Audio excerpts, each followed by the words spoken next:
Hi guys, and welcome to my channel. This is Indigo Moon here, and I'm so pleased to have you today. Welcome. So today you're going to be seeing a speed drawing of Katara from Avatar: The Last Airbender.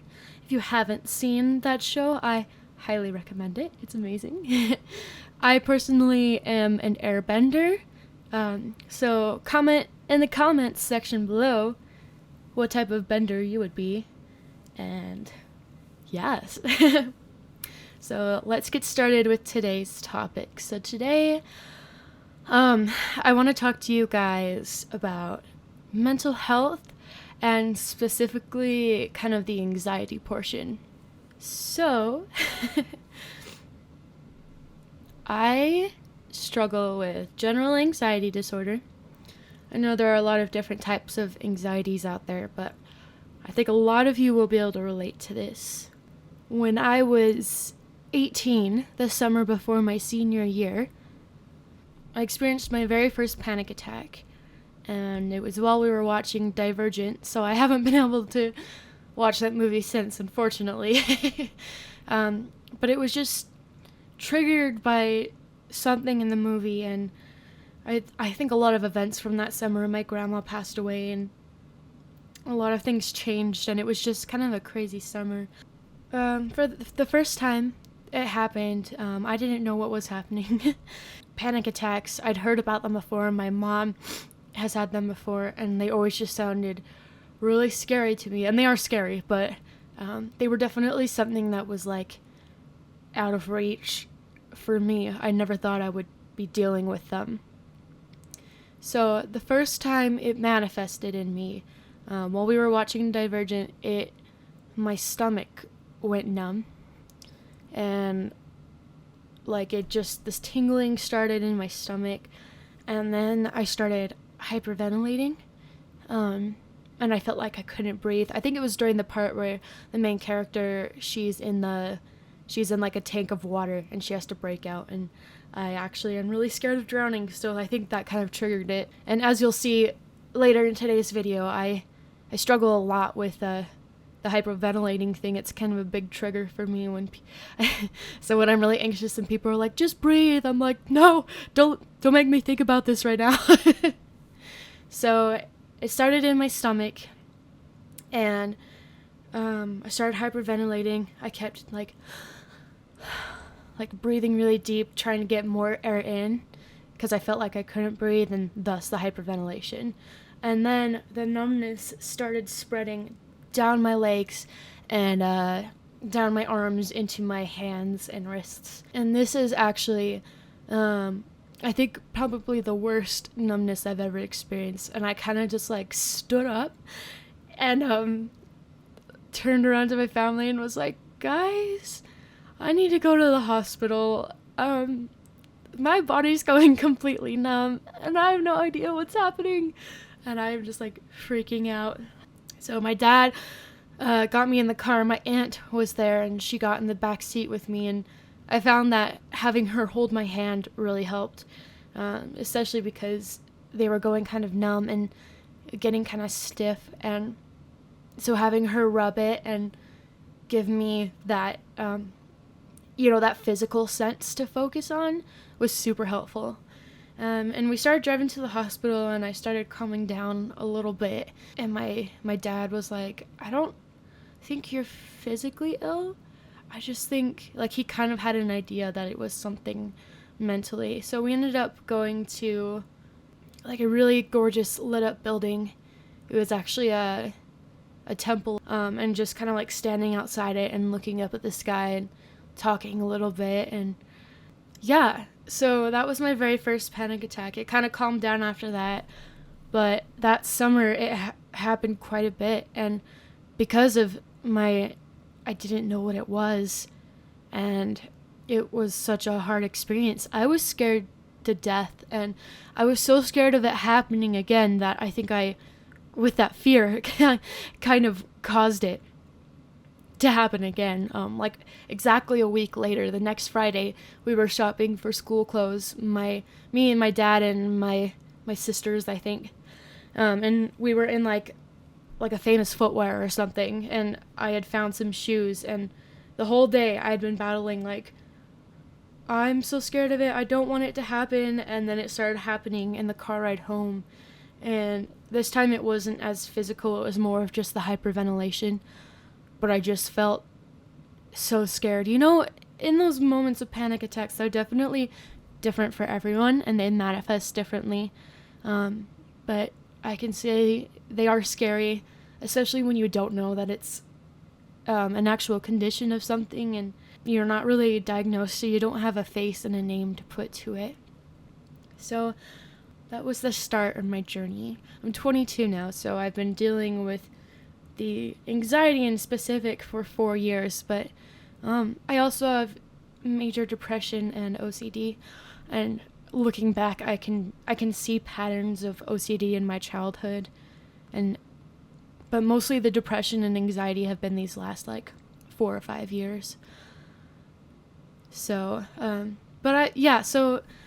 that's why I wanted to talk about anxiety today, because it's so different for everyone. I wanted to share my experiences and maybe reach out to some of you, because I haven't been super open with my mental illness on social media.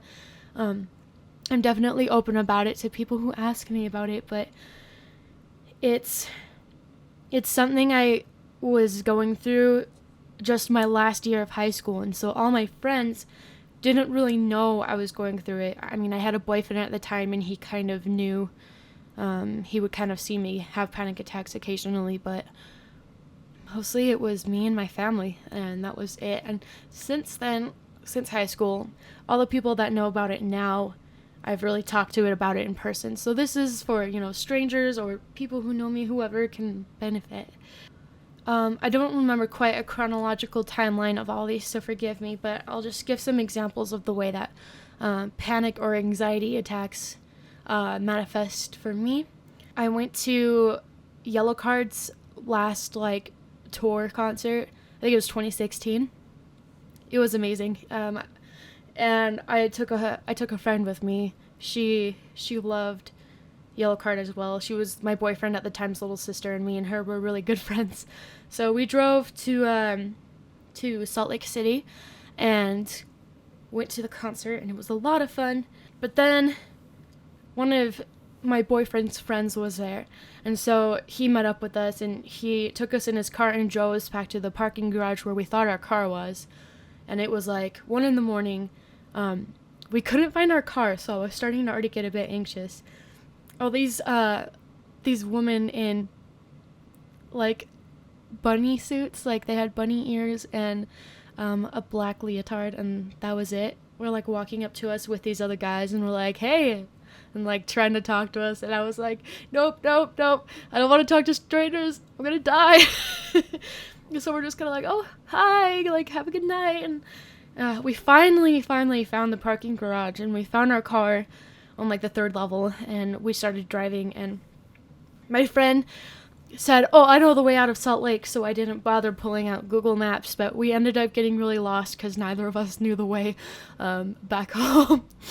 And I ended up getting a pretty bad panic attack on this drive home, and I was driving because she was 14, and and I was 20, 19, so she couldn't drive, so I was driving us, and we finally made it onto the freeway. We got out of Salt Lake, and I was like, oh, thank you, Lord.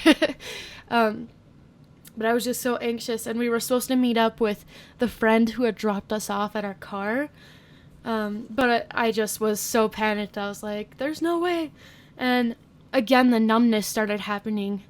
There's always this general feeling of anxiety beforehand, and then it just develops into something worse if I can't calm it down. And I was still pretty new to it at this time, so I really didn't know how to calm it down.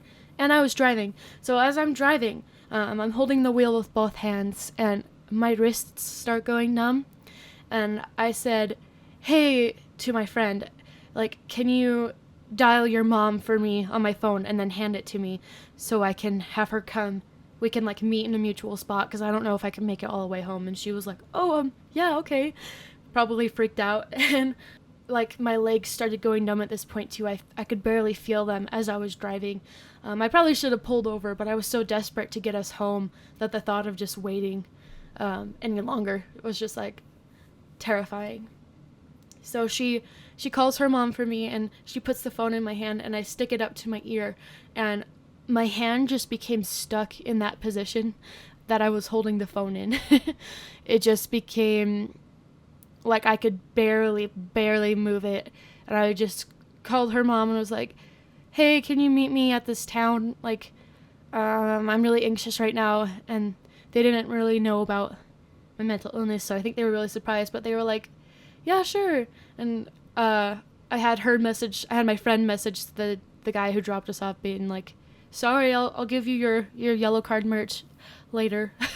I'll drop it off at your house. And I ended up doing that. But that one was really scary because I was driving and my hands went stiff. And so one hand was just stiff around the wheel and the other hand. And I could still move my arms, but I could barely open and close my hands. And I remember my arm was just at a right angle up to my ear with the phone. And when I hung up, it was still just there. And I kind of like slowly lowered it, but my hand was still in a cupped motion holding the phone. And that one was really scary for me. I ended up seeing a therapist who was like, yeah, you have depression and anxiety and OCD tendencies. But then the OCD really started showing up more. So that's kind of a quick story of my diagnosis. I'll do like more of a video in detail on that later. The panic attacks have gotten like a little bit more frequent as I've gotten older, but less severe. And it comes in waves, pretty much like everything. There are weeks where it's really hard and I'm having panic attacks like every day, and there's, weeks where I'll be like completely fine for like almost a whole week, and it's amazing. That doesn't happen much anymore, but mostly for me, I haven't gotten a lot of the numbness lately. It mostly happens in just panic now, just a general fear. And if you have been diagnosed with anxiety or know much about it, you would know that. I mean, I'm not a doctor. I have not studied this except for my own personal use. So don't take everything I say to a T. This is just in my personal experience. But as far as I know, anxiety is your body's fight or flight or freeze response kicking in. Your brain is saying, there's something wrong, like as if there was a bear. And yeah, you're freaked out and your adrenaline kicks in and you get all sweaty and you get all freaked out. In reality, the thing you're worried about isn't, you really don't need the anxiety to respond to it. Like, worrying about an exam is not the same as like your plane crash landed on an island and there's cannibals, Yes, I am referencing The Forest here. So I know for some of my loved ones, they have kind of like a heart attack type feeling or a tight squeezing in their chest. I've never experienced that, actually. So that was what I always heard it was like a heart attack, but for me, anxiety has never been like that. So I'd be interested really to know what your guys' experience with anxiety is like. Just on the day-to-day, on the not so panic attacky, full-blown scary modes, it kind of partners with my depression, and it's really hard for me to kind of tell them apart. I know when I'm sad, I'm depressed, but when I'm in a general like something is wrong mood, it's usually like my OCD is making me obsess over something over and over, so I'm kind of ruminating on an idea, and I get anxious about it and also depressed because there's like not usually much I can do about it, and that's why I'm ruminating. And so the anxiety and the depression really come together. How it affects me daily, if I keep busy, then I do all right.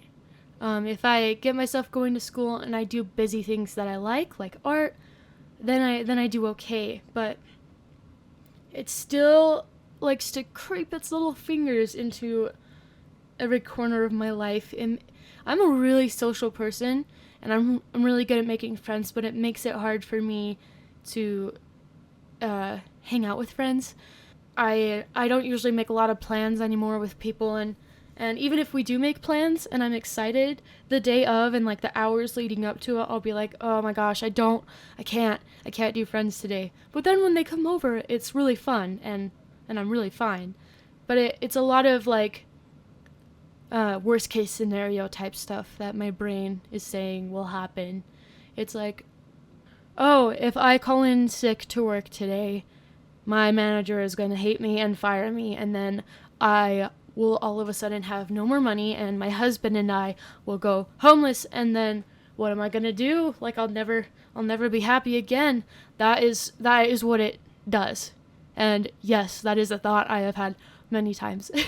So yeah, maybe if I called in sick to work, my manager might be upset, and even if I did, lose my job from that, that would suck. But thankfully, I live in an area where the free market economy is pretty decent. I've worked a bunch of shit jobs, so I guess I can't vouch for the quality of the jobs, but there's a lot of jobs available. So, and I have a lot of family and friends around me who would help me out. And the thing is, you try and explain it logically. You're like, no, I'd be fine. Like, my mom would help me. But then you're just like, no, but then mom would hate me forever because I stayed at her house. And it's just a lot of, there's not as much gray area with the mental illnesses I particularly struggle with, especially with anxiety. It's like an all or nothing approach. It's like, you do this and this terrible thing happens, or you do this and this other terrible thing happens. Like, there's no middle ground. There's no, oh, the good thing's gonna happen. And I can honestly say I've been through a lot of hard things, but it's never been, I went homeless and then I was never happy again, So it's really irrational stuff that anxiety tells you, but it gets there from a logical perspective. Like, you're like, well, yeah, you could go homeless and never be happy again, but is that likely? No, it's not very likely. So you don't really need to worry about it. I know people who struggle with social anxiety, and I've started to notice a little bit of that in myself more in the past couple of 3 years, since I've graduated from high school. Like, yeah, I am an extrovert and I am really good at talking to people, but I've noticed a general withdrawal from society, which I think is actually a symptom of depression. And going to grocery stores, I really like shopping, but if there's a lot of people there, I get freaked out and I'm just like, nope. And I'm really self-conscious, so I'll be driving my cart around them and I'm just like, oh, I'm sorry I'm in your way. And even though I'm not, everyone's there to just shop. But yeah, I don't have a lot of really social interactions anymore. And that's okay because I have a husband and we hang out a lot. So that fulfills quite a bit of my needs as an extrovert. But yes, anxiety for me, I just have general anxiety disorder. Anxiety for me definitely limits my ability to function. And quickly at the end of this video here, I'd just like to wrap up by breaking up some of the stigmas and stereotypes around mental health. A lot of the time, I don't share my experiences with people unless I know they have a history with mental health and they understand, or they're like my parents and they love me and they're gonna understand.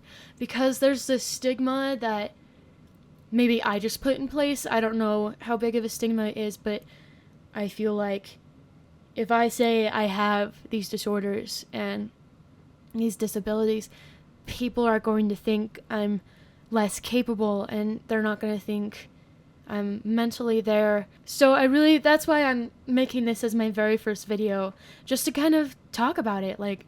Let's talk, please. I'm sick of sitting here being like, what the hell is wrong with me? And who am I? And I want you guys to know that if you have someone in your life who's struggling with mental health issues, it is real. Yes, it's all in your head, but it manifests physically because your head is a physical thing. Your brain is a physical thing. And a lot of the time, it is also, it's very chemical. So please try and be empathetic when you listen to people, and don't just say, oh, just be positive, just go work out, it'll fix it, because that's not, it's a lot more complex than you even know. I'd say the best place is to just ask them how they're doing, tell them you love them, just be there for them. That's what we want, and we're actually pretty damn strong. We go through a lot, and we're still here, and I think that's amazing. I just wanted to say thank you all for tuning in today. Please subscribe and leave a like or a comment. I especially want your comments. Share this video if it helps someone. If not, I'm glad you came and listened today. Thanks for hearing me out. It's nice to have people to talk to, even though I don't see you guys. I know someone is going to resonate with this. That's my hope, that this will help at least one person. Again, my name is Indigo Moon, and I do art, and I like to talk about things, so definitely expect more of these types of videos from me. If you have any other suggestions, leave them in the comments below. For video ideas, I am a brand new channel here on YouTube, so would love to have more ideas of things you guys would like to see and hear from me. I'm a mental health advocate, and I'm your friend. Thank you. I love you. Bye.